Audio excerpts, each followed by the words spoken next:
this way, if we start out young, then and make it fun, people don't realize that they're exercising. Our kids don't realize that they're exercising. They're just playing, but they're getting that movement in, and it becomes a foundational piece of their life. And just like we eat dinner, brush our teeth every day, fitness is then going to become a fundamental piece of what they do each and every day.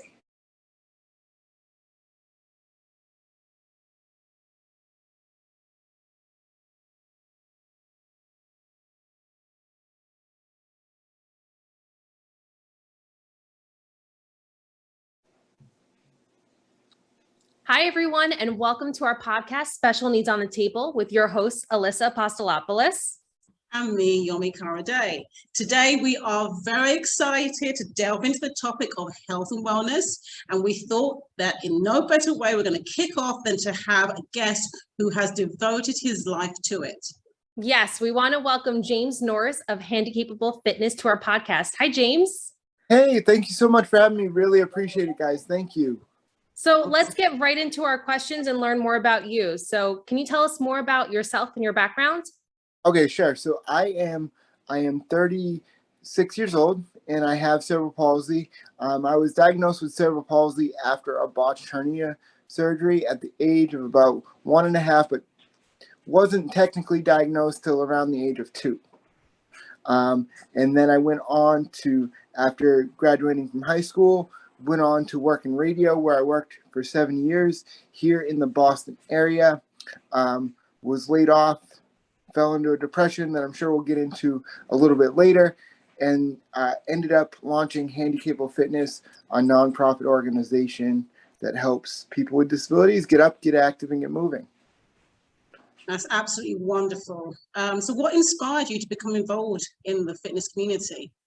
You know what? It was kind of my own fitness journey, because I realized that I needed to lose weight myself, because when I started my fitness journey 7 years ago, I was young and I was like, listen, I have a long life ahead of me. I want to make this a long and healthy life. And then it kind of went from there to documenting my own journey. But then I realized, wait a second, if I'm doing these things with cerebral palsy, there has to be other people out there with other disabilities that are doing very similar things. So let's shine a spotlight on them. And then one thing led to another, and we ended up turning it into a nonprofit.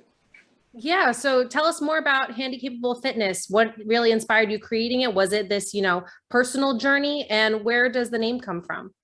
Okay. So, yeah, it all kind of stemmed from that personal journey, but I've realized also that I've been given a lot in life, and I don't take that very lightly. So now it's my mission to give other people the opportunities that I've been given, or at least make an effort to do so. And then as far as where the name came from, we hear the term handicapped, and I just wanted to put a positive spin on it, because I truly feel that we're all capable of doing great things. It's just up to us to realize it. And sometimes it takes a push from our friends, our family, or those around us to help us realize, like, hey, we all have this gift. This is your gift. Let me pull it out. So it's more of an empowering statement. Like, yeah, I'm handy capable. I can do it. I love that. I love that. Love it. Love it. Love it. Love it. So, so you talk about so that anybody's capable of doing fitness. So what age would you recommend starting a fitness program? And how can you be motivated, and how do you motivate people as well? I would recommend doing it at the earliest age possible. But the trick with that, I believe, is to making it fun, because so often people think like, oh, I have to go to the gym. Like, when we think of exercise, a lot of times, especially when we're first getting into it, it seems more like a chore. But this way, if we start out young, then and make it fun, people don't realize that they're exercising. Our kids don't realize that they're exercising. They're just playing, but they're getting that movement in, and becomes a foundational piece of their life. And just like we eat dinner, brush our teeth every day, fitness is then going to become a fundamental piece of what they do each and every day. That's such a great way to look at it too, where it just becomes a healthy habit, something you do on pretty much a daily basis. And what do you think are the benefits of being involved in a fitness program, even on a daily basis? Well, I mean, we all know about, looking better, whatever. We want to gain weight, lose weight, look better in a bathing suit. But there's the strength component of that, that is going to help us make it easier to do everyday chores. Pick up a load of laundry, put the laundry in the wash machine. If you're older and you have kids, you can play with your kids easier and just make everyday tasks easier. But also with that comes the overall confidence of, man, I'm getting in shape. I'm able to do these things that I never thought was possible, or I used to be able to do, but then something happened and we got derailed and I didn't think I'd be able to do that. Now I'm able to do those things, and you find confidence, mental health, especially coming off of COVID, or being in the midst of it. This population is already typically isolated, and then when we got locked down and had to endure the things that we've had to endure over the past couple of years, we've become even more isolated. So when we gain confidence, we're more apt to put ourselves out there, socialize more. So I really think that the benefits of it there's no limitation to it. That's a great answer. Really good answer. So you talked also about like being able to have the opportunity to be able to go into a gym, feel good about yourself, have the confidence. Now, what if somebody uses a wheelchair and is like, oh my God, I'm in a gym, but how can I actually work out? What kind of adaptive equipment is there out for somebody who needs to use a wheelchair, or other things that they need? Is there anything else that gyms have, or is there things that people have to ask for? What, how does that help? Okay. Accessibility? There's a couple great companies out there that do make some really good equipment. There's the Grit Freedom Chair. So basically what that is it's a mountain bike it's a wheelchair made of all mountain bike parts. So it has two levers on either side. So you can go hiking, you can go on the beach with your family, you can go for walks, and it's a great way to get exercise because how you propel it is you crank it with your arms. There's a lot of gyms here in the States have the hand cycles, the rowers. Those are all great things for cardio, and there's a ski erg, which is like the skiing machine. That is really easily adapted to a person, whether they use a walker, you can sit on a box, or if you use a wheelchair, you can sit in your wheelchair and use it that way. There's one other company that I know of that is doing some great things, and that's the Anchor Trainer. So basically, it's a cable pulley system that provides up to 50 pounds of resistance, and they have several different attachments that you can, if you go to a park, you can attach it to a fence, you're railing outside, all of these different places, and it's easy to get a workout in. And then as far as, if you're going to a brick and mortar gym, Mm-hmm. you can always ask for help. And this is one thing I really want to get across, because I know that some people are super intimidated, and I get Mm-hmm. that. I was there. I understand. But people actually want to help. And it makes them feel good when they help. But chances are people aren't going to come up and necessarily ask you, hey, do you need help right away? Because they're intimidated, not because you're different, just because they don't want to offend you. But people, more often than not, are always willing to help. So if you can just muster up enough courage to say, hey, you know what, can you grab that dumbbell off of that shelf for me? People will are more than gracious and willing to do it most of the time. That's such a good point. I definitely can see that it might be uncomfortable for some people to feel like, oh, do you need help, or even to ask for help? But that, Yes. once you do that, who's going to really say no? Everybody really is genuinely pretty nice out there, I feel. Exactly. And you know what? Like, somebody said it to me best when my fitness journey first started, and I'm going to paraphrase a little bit.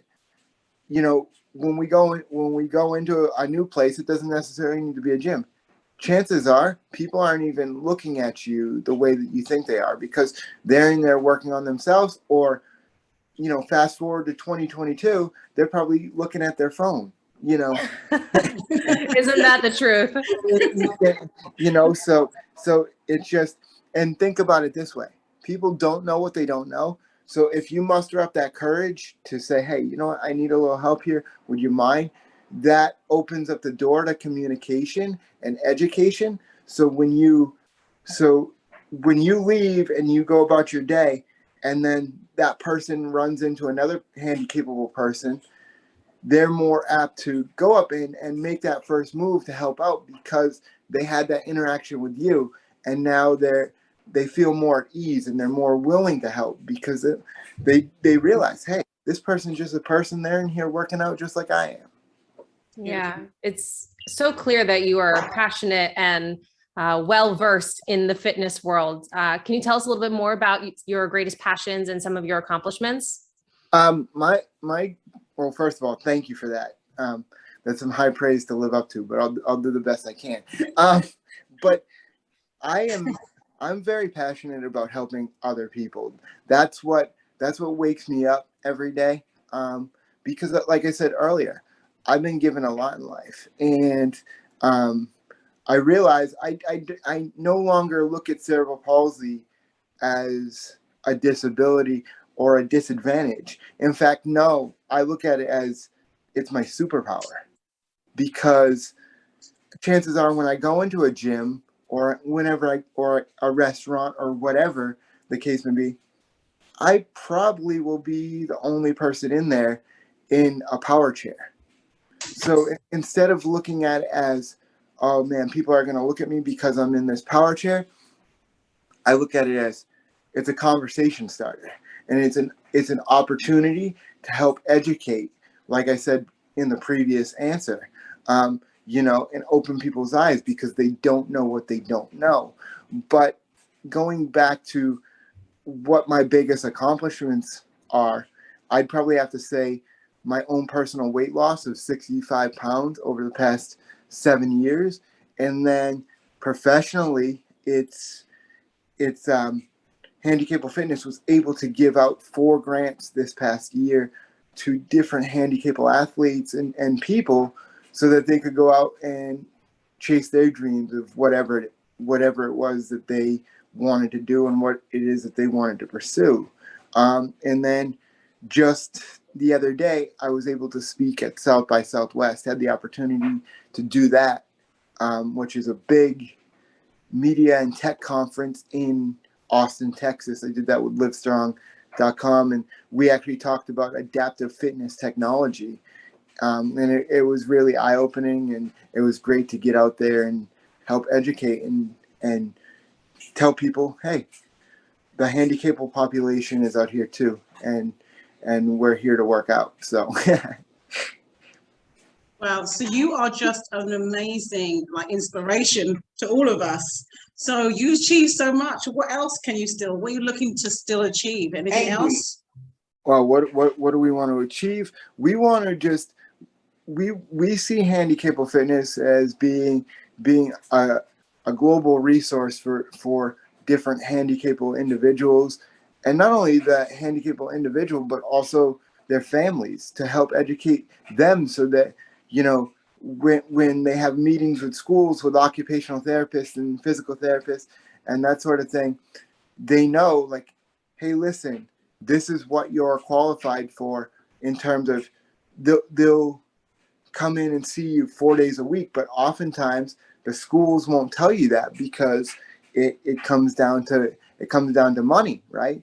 So we want to step in, we want to be an advocate and be like, hey, these are the services that are also out here for you so that you can live a healthy, productive, fulfilling life. And we want to do that by giving grants away and just being somebody that an organization that people can look to for guidance and direction in any way possible. Wow.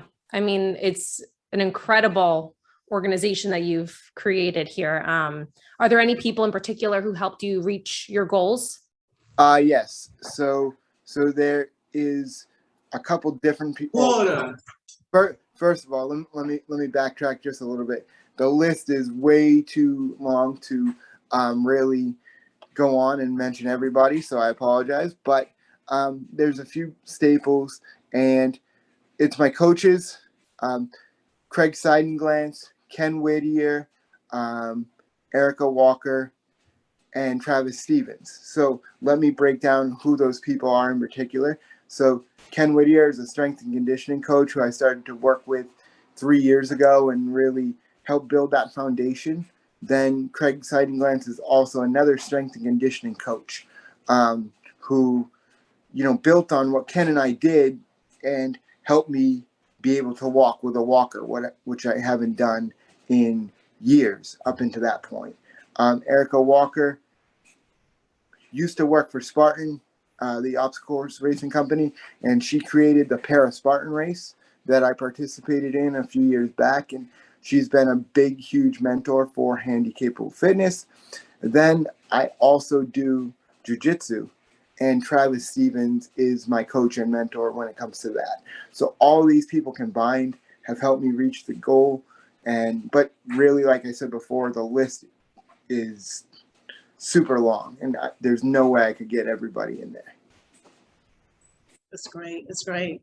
And I know we asked you already. You actually mentioned about the grants that you have done. But I also would like to know about you being a mentor. How does that work out? How do you become a mentor to all these people that you're serving, these athletes? Well, you know what? It's kind of crazy because it originally started a few years ago. I met a gentleman at a Spartan race, and I had a shirt on with my logo, and his mother, and this was pre-COVID, so there was thousands of people, and his mother came running up, and she goes, "Oh my gosh," she goes, I follow you on social media, and because of you, my son wants to be a personal trainer." So I went over and I talked to him. It was super humbling. I was like, "No way, that's crazy." But I went up and I talked to him, and he looked at me like I was the Rock.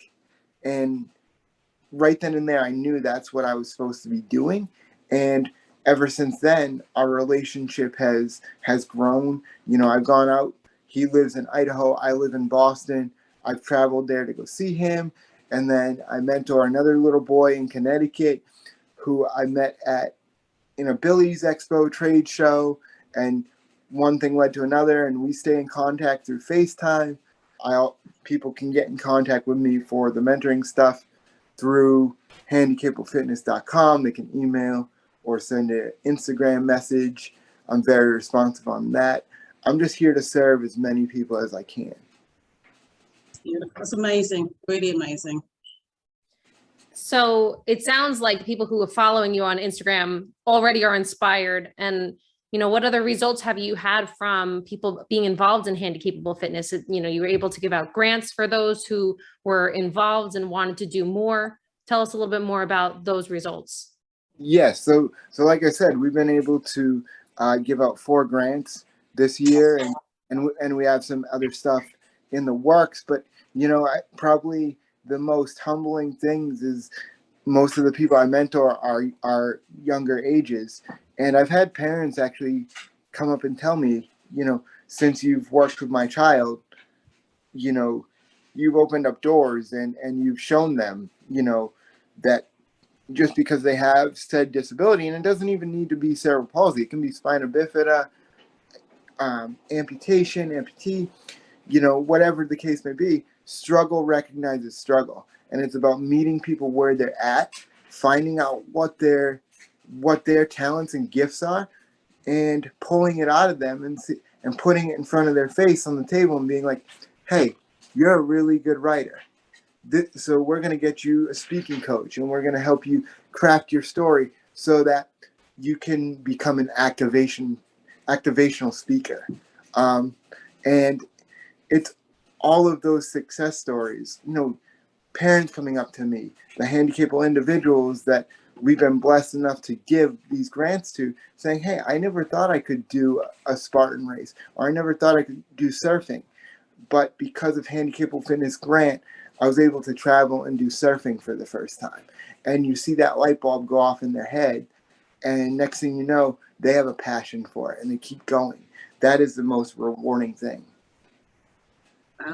Wow, amazing. That's really great. So you talked about your social media, talked about your Instagram page.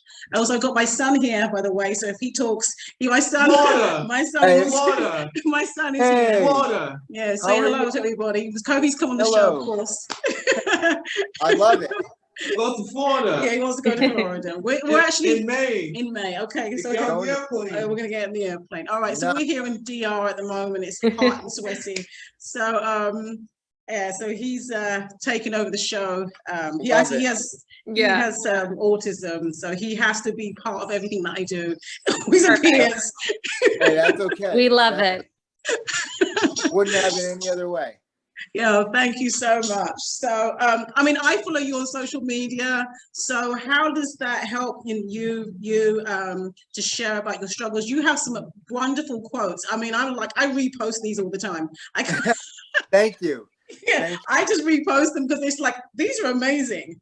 So that's what I do. So that's how you're influencing me, because I love it. So first and foremost, thank you for the support. So yeah, the social media really plays a big role in what we do, because it's not about just necessarily liking for the ego. Or how many likes can I get? But when it comes down to a marketing standpoint, right? Instagram, Facebook, all these social media platforms, the more people engage with it, the more it pushes it out there so that other people that may not be following the page will see it. And again, the whole purpose of our Instagram page and our social media pages is to highlight people with a bunch of different disabilities, and because there's a ton of HandiCapable people out there doing amazing things, and the world needs to see it. But the only way they're going to see it is if it gets pushed out into social media, and it can open up their eyes too. So it's, like I said, it's not about the likes, but it is about the likes, because the more likes and attention it gets, the more it gets pushed out to other people, which in turn we can open up eyes with. So yep, yeah, absolutely. Tell us, what other opportunities are out there for people to get involved with HandiCapable Fitness? I'm sure after this, people are going to be absolutely ready to, not just like the page, not just like the pictures, but to get involved too. So tell us how they can do that. Okay, awesome. So they can go to our website, HandiCapableFitness.com. There they can find out about different events that we will be planning here in the future. We're coming up with a grant application right now, so they can find out how to apply for a grant and the things that are necessary for that. And then we want to hear from people. Because at the end of the day, we want to serve people as much as possible, but we want to serve them in the way that they need. So we need feedback from all of you guys to say, hey, this is what we need. How can we make this happen? Right? And it's about, like I said before, meeting people where they're at, and then going there and providing that service. So really, we want to hear from you. We want to get the feedback from you so that we can help you as much as possible. That's wonderful. So what do you feel is actually missing currently in the community in regards to health and fitness and health and wellness? Another question I want to ask you. Okay. So this is a loaded question, but it's very loaded. I love it. So I don't know you said you're in the DR right I'm now. in the DR right now. You have to come and visit me. All right. It's a lot warmer there than it is here. So I'll be on the next plane. That's great. But here in the US, there's a lot of great adaptive technology, right? That these clinical researchers, that these occupational therapists, that these physical therapists are working on. But there's lack of funding. And then when it does get funded, the price tag is often so high that the handicapable individual can't afford it, because a lot of people in this population, not everybody, is on some version of a fixed income. So when a piece of equipment costs $500, they're like, okay, great. That's a huge chunk out of my monthly budget. So do I get groceries for the week, or do I buy this piece of workout equipment? And then the other thing that I'm running into, and I'm seeing quite a bit, is lack of just education, period, when it comes to disability and fitness and training, because people can go and they can get certified through NASM, which is, your personal or your personal training certification, or there's an ACE certification, and those are great. But what they lack is even just a general overview of disability in general. There's no way we can cover every single disability that's out there, but there's not even a general piece to say, hey, when somebody comes through your doors, this is what some of the things that you could expect. And that part is super frustrating, and that's another thing that we are trying to fix and just raise awareness, because that's the big thing. People don't know what they don't know, and they're going on with their life thinking that they're doing a great thing, and they are for the able-bodied population, but the handi-capable population is among one of the biggest minorities in the world. And what they're also missing to realize is, if you tap into this population, one, you're not only serving them just like everybody else and promoting inclusion, but also there's money there for it too. So those are, just in a nutshell, what I think is missing and what I think we're trying to accomplish and raise. And thankfully, thanks to livestrong.com, they put this panel together to talk about adaptive fitness and technology, and kind of gave us an outlet to really speak on it on a national level. So that was super exciting. So we're definitely pushing that needle forward. Yeah, it sounds like you're really becoming such an advocate for, the people who need it. And, on top of that, do you have any other goals personally or with HandiCapable Fitness for the future? You know what? We just want to raise as much money as possible so we can push it out into the community and help people so that they can get out there and really live that fulfilling life. And me personally, I would love to get into more speaking engagements and do that sort of thing, share my story, and again, use my story to meet people where they are, help them find their greatness, and then go on and they can grace the world with their gifts. That's wonderful. That's wonderful. So tell us all again where people can find you, where they need to donate. Okay. They can find you on Instagram. Tell everybody everything. Okay. So I'm gonna make this super easy. So HandiCapableFitness.com is the hub for everything. All the social media links are there. You can donate. You can find out what we're doing, what my personal story is, and find out more about the mission. James, we want to thank you just so much. I mean, today, for being on the podcast with Special Needs on the Table. And there is no doubt that so many people are going to benefit from hearing all of your insight and your knowledge. and truly feel motivated by everything that you've said in this podcast. Thank you guys so much for having me. I really appreciate the opportunity. And we actually have enjoyed every moment of this. And we just want to let you know that we just are inspired by you, and all the information that you've given to us today has been great. And I mean, this has been a great, and we're so happy that you've been on our premiere. And no, it's just so lovely to have somebody who can actually talk, who has personal experience and can tell us what's going on and give us an insight. It really is amazing. I'm super humbled, and thank you guys again. I know that you guys are really big advocates and professionals in this area. Like you guys are truly doing God's work, and it continues by you putting special needs on the table. No pun intended. But that's what we need. We need more people like you. So thank you guys for what you do. Oh, thank you so much. Remember, everybody, to check us out on YouTube and Instagram at Special Needs on the Table. And you can find out about our next guest. But this one right here is amazing. Thank you so much. Thank you. Appreciate you. You take care. And you too. Thank you so much. Bye-bye.